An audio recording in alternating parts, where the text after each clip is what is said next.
After Cyril Gaines' championship bout against Francis, he got another shot at the title at UFC 285 against John Jones for the vacant heavyweight title. Cyril doesn't lift or work out much because he's a natural heavyweight and doesn't need to lift much because he walks around as a heavyweight. He does, however, keep his weight close to the limit so that he can cut some pounds whenever a fight comes up because there is a limit for even heavyweight fighters to make weight. Cyril Gaines' current weight is around 115 kilograms, but strangely, when he fights, he moves like a welterweight. Cyril Gaines moves faster than the majority of heavyweight fighters. On the other hand, when Jones gained... Bonjour tout le monde, j'espère que vous allez bien. Bienvenue sur After Fight. On se retrouve aujourd'hui pour une nouvelle vidéo, analyse athlétique et des entraînements aussi de Cyril Gane et de John Jones.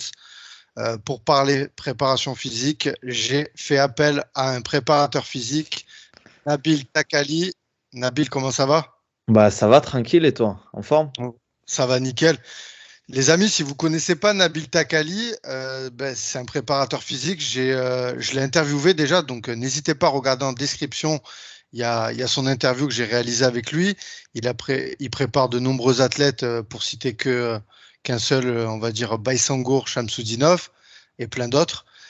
Voilà, il y a ses réseaux en description aussi. Il y a sa chaîne YouTube. Il propose beaucoup de contenu sur la préparation physique. Il y a un programme aussi, là, j'ai vu que tu as mis en place. Ouais.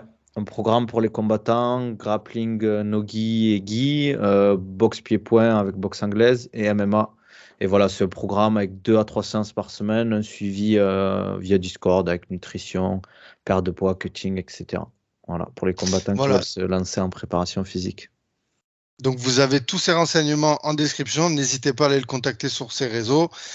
Alors, on va parler du choc qui arrive ce week-end. C'est ça. Chaud. Déjà qu'est-ce que tu en penses, toi, du combat, avant même de rentrer dans la prépa? Franchement, je suis hypé de fou, comme beaucoup de monde, et en tant que Français encore plus, parce que c'est Cyril. Moi, c'est vraiment un des combattants que j'apprécie le plus. C'est un très bon étendard pour la France, parce que c'est vraiment... Moi, j'aime bien les mecs comme ça, il se prend pas la tête, je l'ai vu plusieurs fois. Et c'est un mec, tu vois, moi j'étais avec Baki, il a discuté avec nous, il rigolait avec nous. C'est un mec que tu croises dans la rue, pour n'importe quoi, tu peux discuter avec lui, rigoler. C'est pas un mec qui te regarde, on va dire, de haut ou qui... Et moi, j'aime bien les mecs détendus, surtout en plus avec l'UFC, tout ça. Il y a beaucoup de trash talk un peu, entre guillemets, faux pour faire monter les combats. Et lui, non, au contraire, c'est un peu le mec, on va se taper dessus, mais on peut aller manger ensemble, on peut aller boire un verre ensemble. Et ça, je kiffe parce que c'est naturel, c'est son personnage. Et après, derrière, tu as le grand méchant John Jones, entre guillemets, qui a tous ses travers, qui reste quand même le combattant le plus performant à l'UFC. C'est une terreur. Ce qu'il a fait, personne ne l'a fait. Et moi, je suis hype. On va dire c'est le gentil contre le méchant qui vont se taper dessus, quoi. Alors, pour parler des physiques, on a John Jones qui a déclaré qu'il arrivait à 114 kilos. D'ailleurs, à l'heure où on parle, je ne sais pas si tu as vu, mais ça y est, il y a une photo de profil de lui qui est arrivée où on voit son ventre. Je n'ai pas vu encore cette photo. Je l'ai vue. Ouais, elle vient d'arriver. Elle vient de sortir, là. Il est avec tous ses gars. Ils sont en cercle et il est torse nu. Franchement, bon, on ne voit pas le six-pack apparaître. Mais ça va. Mais il n'est pas aussi fat que... Après, que je pense que... Ça ne me choque pas. Ça aurait servi à rien de le faire encore plus prendre du poids s'il avait été fat. Tu vois, ils ont dû trouver le juste milieu. En plus, il a eu le temps de se préparer, de passer en heavyweight. Ce n'est pas en 6 mois qu'il a fait ça. Ça fait des années qu'il travaille sur ça. Donc, ça ne me choque pas qu'il soit à ce niveau-là. Après, moi, je n'ai pas vu la photo. Je la regarde, je veux bien que tu me l'envoies après et je regarderai les vidéos qui vont sortir cette semaine sur lui parce que forcément, on va le voir au bout d'un moment torse nu, quoi. Donc du coup, John Jones, il mesure 1m93. Il a une allonge qui est la plus grande allonge de l'UFC, 2m15, aussi grande que celle de Stefan Struve. Et on a Cyril Gane de l'autre côté qui fait 1m95 de taille, 2 cm de plus, mais qui a une plus petite allonge que John Jones, 2m06. Ouais, c'est énorme, hein, la différence quand même d'allonge, on se rend pas compte, mais je sais plus, il y avait un mec qui avait expliqué que 1 centimètre, ça équivaut à... Il faudrait que je retrouve la vidéo, mais la différence d'allonge, elle me choque quand même. Et ça montre à quel point John Jones, son physique est monstrueux en tant que combattant, je parle. Et toi, qu'est-ce que tu penses justement de ces montées de catégorie, de faire une prise de masse pour les sports de combat? Ou est-ce que tu penses qu'il aurait mieux fait que John Jones il reste dans sa catégorie? Qu'est-ce que tu en penses, toi?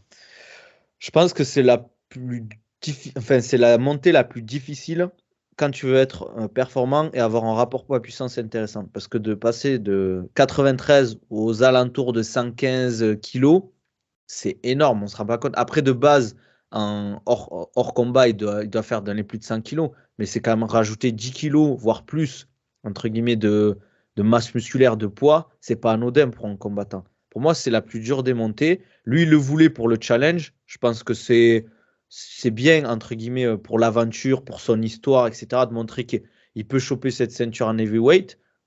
En plus, je pense qu'il a forcément le talent et le niveau pour avoir cette ceinture, parce qu'en plus, il revient, il a direct un title shot, ce qui est normal par rapport à sa legacy, etc. Je trouve que c'est risqué, mais moi, j'aime bien les combattants qui prennent des risques et qui vont au challenge, un peu comme a fait Volkanovski. C'était à ça, entre guillemets, c'était quand même assez serré le combat. Un autre jour, ça aurait pu lui qui aurait pu gagner, et voilà quoi. Donc, je salue la montée de KT, quoi. C'est dur, mais je salue. C'est bien que tu soulignes le cas Volkanovski parce que justement, en termes de poids, il n'était pas aussi lourd que Islam, mais en termes d'allonge, il avait une plus grande allonge et ça n'a pas empêché que quand même en striking, il y ait match en fait, quoi. Ouais, il n'a pas été ridicule, Ouais, voilà. Volkanovski. Après, on le savait que c'était un redoutable adversaire pour Islam. Je pense qu'il sera, John Jones par rapport à Cyril ne sera pas du tout démuni. Après, il y a beaucoup d'interrogations. On ne sait pas qu'est-ce qu'il va proposer comme niveau. Je vois beaucoup de gens qui disent ouais, Cyril a ça, c'est Cyril qui va gagner entre guillemets. John Jones a ça, John Jones va gagner sur ça. Moi, je pense que c'est mon avis perso. Après, personne ne peut anticiper ce qui va se passer, mais ça va être serré. Ça va être plus serré qu'on le pense. Il y a beaucoup d'interrogations. C'est pas. Peut-être que je vais me tromper. Premier round, il va y avoir un KO, une soumission et tout le monde rentre à la maison. Mais je pense que John Jones peut proposer énormément de choses, comme Cyril va ramener énormément de choses. Après, c'est toujours pareil. Quid de niveau de Cyril par rapport à sa blessure qu'il a eu à la main? Est-ce qu'au niveau de la côte, ça va beaucoup mieux? Je pense que oui, qu'il avait repris les sparring à un moment. Après, j'avais vu une vidéo de Clément Marcoux avec un spécialiste, je crois, de l'épaule, je crois, ou de la main, je sais plus, je crois que c'est de l'épaule. Et il en parlait de sa blessure à la main, que normalement, il a pu reprendre l'entraînement assez rapidement par rapport à son opération. Il y a beaucoup d'interrogations physiques, hein, franchement. À voir aussi, est-ce qu'il peut, si ça dure 5 rounds, est-ce qu'il peut faire 5 rounds à très haute intensité avec ce poids-là, John Jones? Parce que oui, tu peux arriver à ce niveau-là, à cette masse-là, mais est-ce que ton organisme, ton physique, va pas t'handicaper sur le long terme? Je pense que pour John Jones, ça va être beaucoup plus difficile si le combat dure que pour Cyril, personnellement. Ouais, tu parles du cardio du coup. Ouais, de l'endurance, etc., de la récupération entre les rounds. Surtout que Cyril aime bien mettre du volume dans ses combats. Après, c'est toujours pareil. Qui va dominer les échanges? Qui va choisir là où ça va aller? Toujours pareil, quand tu gagnes un combat, physiquement, tu te sens beaucoup mieux que celui qui est en train de perdre. Voilà. Qu'on verra Et bien. ces deux profils, donc striker, qui sont longilines quand même. Est-ce que au niveau de leur préparation physique, toi, tu as noté des choses? Sur ce qu'on a pu nous montrer, on voit que John Jones, il a fait beaucoup d'haltérophilie, c'était beaucoup de détraction. Là, on le voit dans le compte à rebours, il est en train de faire du développé couché. Il soulève une somme. Astronomique, ouais. Ouais, franchement, c'est impressionnant. J'ai pas compté combien il y avait, mais incroyable. Et on a d'un côté Cyril Gane qui fait beaucoup, lui, alors je parle sur ses précédentes prépa, on voyait beaucoup avec son préparateur physique Ryan Gillette faire du travail de neuro et aussi pour Francis Ngannou, il a fait aussi un cycle de force. Ouais, ça je m'en souviens, ouais. Là, on n'a pas vu grand-chose sur la prépa physique. On a vu qu'il y avait quand même du travail spécifique, tu sais, ce qui est la lutte, le cage control, tout ça. Toi, qu'est-ce que tu penses de leur prépa physique sur ce qu'on a pu voir, bien évidemment? John Jones, moi, de ce que je vois, c'est que c'est vrai qu'il aime bien s'entraîner on va dire, le format powerlifting, on va dire pousser lourd, des exos, on va dire, traditionnels, soulevé de terre, squat, développé couché, des tractions. C'est du classique qu'on voit. Après, je vois beaucoup de gens critiquer sa préparation physique. Et c'est un discours que j'ai eu sur Twitter, c'est ça l'a pas empêché d'être le meilleur combattant de MMA de l'histoire en ayant une préparation physique. Après, c'est toujours pareil, c'est ce qu'on voit. Je dirais pas bancal, mais c'est pas forcément ce que je ferais. Après, on n'a jamais toutes les infos, on sait pas s'il fait vraiment que ça. Après, on a beaucoup de vidéos où il fait des exos, on se dit quand même l'exécution, c'est pas trop ça. Surtout qu'il a les moyens d'avoir des bons préparateurs physiques. Mais moi, je suis pas fan de ce qu'il fait. Après, peut-être que c'est efficace, mais je dis toujours, s'il avait une meilleure préparation physique, peut-être qu'il sera encore plus performant. C'est ça le truc. Mais est-ce qu'il peut lui se permettre, on va dire, de faire autre chose? Est-ce qu'il prendrait du plaisir? Est-ce qu'il progresserait autant? Ça, c'est la question. Après, du côté de Cyril, je sais qu'en général, en préparation physique, il fait 2-3 entraînements par semaine avec Ryan Gillet, qui est un très très bon préparateur physique. J'aime bien ce qu'ils font. Euh, En plus, là, je pense pas qu'il a bossé, par exemple, la force, Cyril, à ce niveau-là. Il a dû bosser tout ce qui est neuro, timing, les yeux, la respiration, la récupération, l'endurance, parce qu'il sait que ça va être un combat engagé, comme avec Francis. Après, euh, tu sais jamais ce qui va se passer. Tu sais que tu vas avoir ton game plan, tu sais là où tu veux aller. Mais le problème, c'est que ton game plan, il peut ne pas être respecté parce qu'il se passe X raisons ou parce que John, par exemple, sur les 2 premiers rounds, il domine le combat et tu dois t'adapter et complètement changer ton game plan. Après, je ne sais pas ce qu'ils font en préparation physique sur les derniers mois. Qu'est-ce qu'ils ont fait? J'ai vu quelques sparring, moi, quand je suis passé au MMA Factory, mais je n'ai pas vu sa préparation physique. Après, je sais qu'il s'entraîne sérieusement avec Ryan. On a eu la phrase, oui, je m'entraîne que, mince, que quand j'ai un adversaire, ça c'est vrai. Ouais. Ça c'est vrai. Et toi, qu'est-ce que tu en penses en tant que préparateur physique de ça? Et est-ce que tu le recommandes à tes athlètes ou c'est alarmant? Explique-nous ta Euh, vision de. moi, je le recommande pas. Après, Cyril, c'est quelqu'un qui, je pense que si tu l'amènerais à l'entraînement alors qu'il n'a pas envie, tu le tires, tu le forces, il serait peut-être pas aussi bon que maintenant.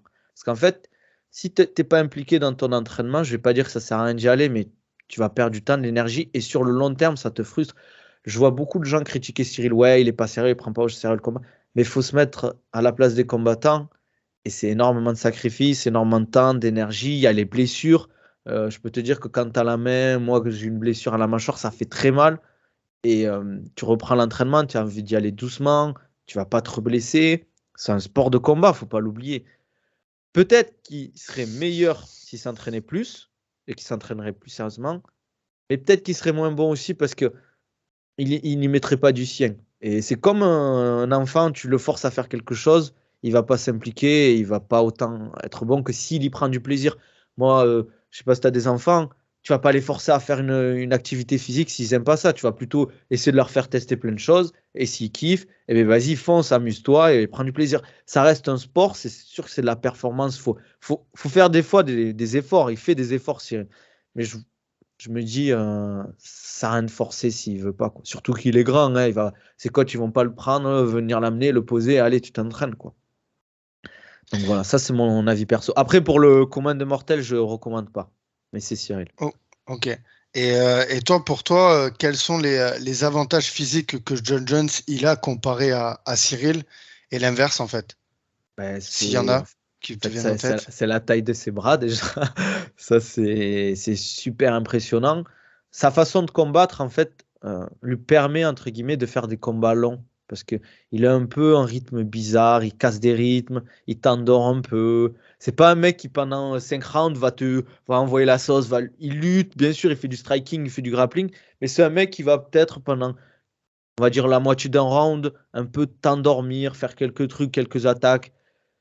Mais il va pas te tuer, entre guillemets. C'est pas un Khabib, par exemple, qui va te rentrer dedans, lutte, bam, ground and pound, et te tuer pendant 5 minutes. Non, lui, il fait pas ça. Je pense que ça peut lui permettre de durer. Donc, ce que je disais après par rapport à son poids, maintenant, il y a le poids qui se rajoute. Est-ce qu'il a eu assez de temps pour travailler à ce poids-là? Je pense, j'espère, parce qu'il est bien entouré. Mais il y a un truc que souvent les gens oublient de rappeler, c'est que ce combat-là, en tout cas les adversaires, ils ont été annoncés très tard. il se préparait pour monter en heavyweight, mais ton adversaire, quand tu l'as. Ça a été annoncé, je ne sais plus, début d'année, non? Je crois, fin janvier ou Ouais, le mi-janvier. 15 janvier. Le combat, il a été officialisé le 15 janvier quand il y a eu le combat Saint Strickland vs Nassourdine Ouais. Imavov. Tu Mais sais, ça sur la s'est T-Mobile Arena. ouais, ça Donc s'est fait ça s'est rapidement. fait en 1 mois et demi. Ouais. Mais la différence, en fait, c'est qu'on a John Jones qui, lui, se préparait depuis 3 ans. Alors après, il se préparait pas forcément parce qu'il y a eu Ngannou, Stipe, Oui. Cyril Gane. Lui, je pense il y avait aucun adversaire d'annoncer. Il savait juste qu'il allait faire son retour dans l'année, tu vois, après son combat contre Tai Tuivasa. Donc ouais, c'est vrai que c'est quelque chose à prendre en compte, ça, le fait qu'ils n'ont pas eu forcément le temps de se préparer pour l'adversaire qu'ils ont en face Surtout d'eux. pour un combat aussi important, c'est un combat pour la Ouais, c'est vrai. ceinture. Par exemple, bon, c'est un exemple tout bête, mais Pereira, Adesanya, ils savaient qu'il allait avoir une revanche. Ousmane, Edward, ils savaient qu'il allait avoir une revanche. Ouais, c'est vrai. T'as 6 mois pour, tu vois, enfin, Kamaru Ousmane, Léon Edward, c'était en août. Et là, ils combattent au mois de mars, fin mars, je crois, un truc comme ça. Donc, tu as le temps de te Ouais, préparer. Surtout quand tu sais que tu combats des mecs comme Cyril, bien sûr. des combattants comme John Jones. C'est vraiment des combattants qui sont particuliers, qui ont, même dans leur intensité, dans ce qu'ils proposent dans le combat, il faut, entre guillemets, dans les sparring, dans les entraînements, adapter tout ça. Donc, c'est très compliqué. Je pense que c'est ça qui a été difficile pour les coachs. C'est surtout ça pour moi. Et tu parlais des sparring, justement, c'est pas évident de trouver des sparring pour ce genre de profil.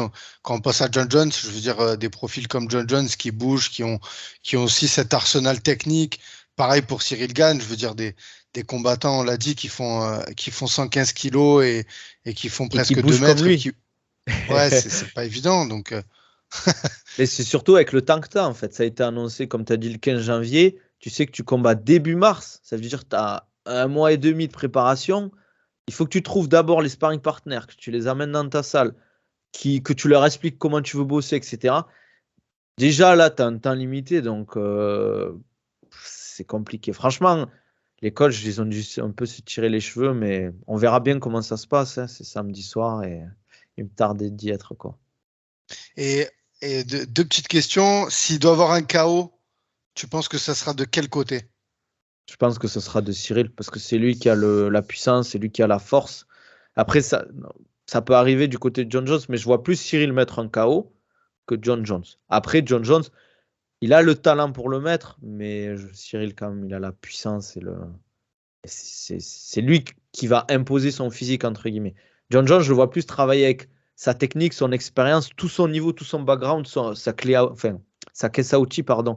Il a tout ça, en fait, pour gagner le combat. Cyril, on sait que ça va. Je serais choqué de voir Cyril travailler avec lui sur la lutte, aller vraiment chercher la lutte, le grappling. On sait que Cyril, il va.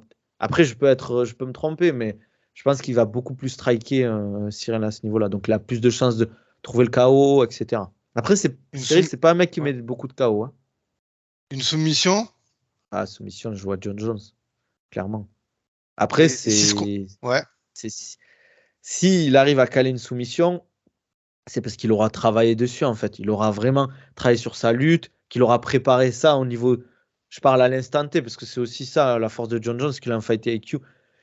Quand il va partir sur la lutte, qu'il va essayer de l'amener au sol, il va directement savoir sur quoi il va partir. Après, à ce niveau-là, c'est en une seconde. Ok, il est dans cette position, moi je suis dans cette position, je veux partir sur ça. Ça peut aller très vite, en plus. Ça peut aller très, très vite. Et si ce combat il va à la décision, tu le vois aller en faveur de qui? Tu vois la vidéo que je t'avais dit, je crois que je t'avais dit décision sur 5 rounds Cyril. Et là, j'ai un peu changé d'avis. J'hésite. En fait, je vois les deux parce que j'ai regardé pas mal des combats de John Jones récemment. Je pense que j'ai passé 3 heures dessus et j'ai regardé quasiment ses derniers combats, etc. J'ai regardé ses 3 derniers combats et les combats où vraiment il a été bon, ou les belles guerres qu'il a fait contre Cormier, Gustafsson, etc. Et en fait, je pense que les deux peuvent faire gagner la décision. Tu vois, je me mouille pas trop, mais tu vois, en fait, John Jones, il a fait beaucoup de décisions aussi. Donc, c'est ça qui me dit que les deux peuvent gagner la décision. En fait, moi, ce que je vois, c'est maintenant un combat très serré. Je vois un combat très serré où John Jones, il a l'expérience, tout son niveau qui va ramener, qui va lui permettre, on va dire, de gagner des rounds. Parce que si on le voit, moi, j'ai regardé beaucoup de stats. les combats vont de plus en plus, on va dire, durent de plus en plus longtemps. Donc, ils vont de plus en plus à la décision. Et surtout, à ce niveau-là, tu regardes les grands combattants, ils se gèrent, entre guillemets. Quand le KO de Edwards, je ne vais pas dire c'est de la chance. Il avait préparé, etc. Mais c'est comme Pereira, tu vois. Il se faisait dominer tout le combat. Ça reste un combat. Tu peux toujours prendre un KO, une soumission. Mais ça aurait pu aller à la décision. Il y a de très fortes chances que ça va à la décision. Volkanovski, Islam, ça allait à la décision. Après, ce n'est pas des punchers. Mais regarde, Islam, c'est un mec qui met beaucoup de soumissions. Donc voilà. Je pense que les deux peuvent aller à la décision. Puis je pense qu'ils sont tellement, tu sais, méthodiques, ils font pas d'erreur. Enfin, vraiment, ils laissent pas d'ouverture. Bon, ça peut arriver bien avant le 5e round, hein, qui est une erreur faite. Et puis je pense que c'est des combattants qui ça pardonne pas quand il y a une erreur. Bah, comme tu l'as cité, Leon Edouard, Kamaru Usman. Voilà, il y a une ouverture, ils la saisissent, quoi. Et tu parlais du Fight IQ. Déjà, pour les personnes, parce que c'est un mot qu'on entend beaucoup, le Fight IQ. Le Fight IQ, est-ce que c'est inné ou ça se travaille, Nabil? Bonne question. Je pense que c'est les deux. Tu peux le développer dans ta carrière. En fait, il y a une réflexion dans ton combat. Je parle souvent de Baki avec ça, qui est une énorme réflexion. En fait, on parle souvent de ça. Et dans ces combats, en fait, il y a cet instinct qui va naturellement te faire ce que tu fais naturellement. Mais tu as aussi ton intelligence. Donc, il se passe ça là. Je veux que dans 5 secondes, je veux aller là, je veux faire ça par rapport à sa réaction, par rapport à ce que j'ai vu dans ses vidéos, par rapport à comment il réagit, par rapport à sa fatigue. Et ça se développe si tu as de très bons coachs, si derrière toi aussi tu as une bonne réflexion. Après, personnellement, on sait que cette intelligence de combat, John Jones, il a. Mais Cyril, il a une très bonne intelligence de combat sur son striking. Il a une très bonne intelligence. Si on regarde ses derniers combats, il y a une vidéo de Chris Gainach qui parle de Cyril sur son intelligence de combat. Je vous la conseille. Elle est vraiment très intéressante. Et on voit en fait à quel point, à très haut niveau, les mecs, c'est des tueurs en fait. Ils ont des réactions par rapport à des réactions de l'adversaire. En 2 secondes, ils trouvent la solution. Et c'est ça qui est impressionnant. Je pense que John Jones est bien évidemment au-dessus. Et c'est inné parce que il y a des gens, ils ont des facilités. Je pense que John Jones, il a une facilité. Il était fait pour le haut niveau. C'est pas pour rien qu'en fait, dans la fratrie, c'est que des sportifs de haut niveau. Je crois qu'ils font du football américain, ses frères à très haut niveau. Donc, il y a cette part d'inné. Peut-être les parents aussi ont inculqué toute cette réflexion autour du sport de haut niveau. Mais tu peux le développer, ça c'est sûr, avec des bons coachs, avec des bons sparring partners. Si derrière, tu analyses, tu fais beaucoup d'analyses, etc. Super. Bah, écoute, Nabil, je pense qu'on a fait le tour sur la partie physique et préparation de ces 2 athlètes. En tout cas, diète, n'hésitez pas à mettre en commentaire. J'avais une question pour toi. Ouais, est-ce que tu as changé ton pronostic ou pas depuis? Non, j'avoue que ça fait les montagnes russes. Ce combat, d'ailleurs, j'ai fait beaucoup d'analyses dessus. Je me suis prononcé d'un côté, de l'autre. Non, je reste sur Cyril Gane, vraiment. Okay. Voilà, je reste sur Cyril Gane par décision. Tu vois, moi, je vais rester sur cette ligne parce que vraiment, je vois Cyril Gane pas faire d'erreur. Et puis voilà, j'ai dit qu'en lutte, je le vois pas se faire malmener. Tu sais, je pense que vraiment, la défaite contre Ngannou, elle a été très productive pour Cyril. Voilà. Et là, la blessure, je pense que la blessure à la main, tu vois, il nous ment pas quand il dit que aujourd'hui il peut taper plein pot et puis même il tapait alors qu'elle était cassée. Donc je pense que vraiment Cyril, il va avoir à cœur de tout donner pour ce combat. J'espère en plus qu'il gagnera parce que ça mettra une énorme lumière sur le MMA en France. Ça va être un truc de fou. Hein. Ouais, franchement. Voilà. Après, je peux comprendre, tu vois, il y a beaucoup de gens qui sont fans de John Jones. Bien et sûr. Quand tu leur demandes, en fait, ils préfèrent John Jones parce que l'athlète, tu vois, comme tu disais, la legacy, l'aura, c'est sûr, moi aussi pour l'histoire, en fait, tu vois, parce que John Jones, s'il gagne, ça va être un film de cinéma plus tard, cette histoire. Bien sûr. Vois. Mais Cyril Gane, voilà, pour le MMA français, il mérite de gagner et de faire amener le MMA au plus haut niveau. Exactement.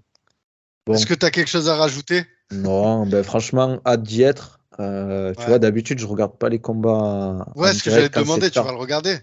Mais là, j'ai trouvé, je pense, là, c'est le jour où il faut que je me lève. En fait, je pense que je vais regarder que la main card en direct, par contre. Parce que sinon, ça va me faire nuit blanche quasiment. Et moi, je supporte plus faire des nuits blanches. Je pense que je vais regarder la main card parce qu'elle est quand même assez incroyable. Ouais, il y a Et voilà. Shafkat, il y a Ouais, Shevchenko, ouais. ouais, c'est vrai qu'on parle que de ce combat sur les, Et la sur carte, elle les est réseaux, mais incroyable. ouais, la carte, elle est belle, j'avoue. La Donc, carte est très belle. ça vaut Nabil, le coup. merci d'être venu échanger avec Bah, avec moi. plaisir. N'hésitez pas à aller le suivre sur Instagram. Voilà, il a aussi sa chaîne YouTube. Donc vraiment, les passionnés hein, qui m'écoutent, qui aiment le MMA, n'hésitez pas. Hein, c'est pas réservé qu'aux combattants. Et puis il y a beaucoup de FAQ aussi. Tu réponds Exactement. à plein de questions. Donc vraiment, allez lui donner de la force sur ses réseaux, j'insiste. Et puis merci Nabil. Bah, avec À très plaisir. bientôt. À la prochaine. Ciao.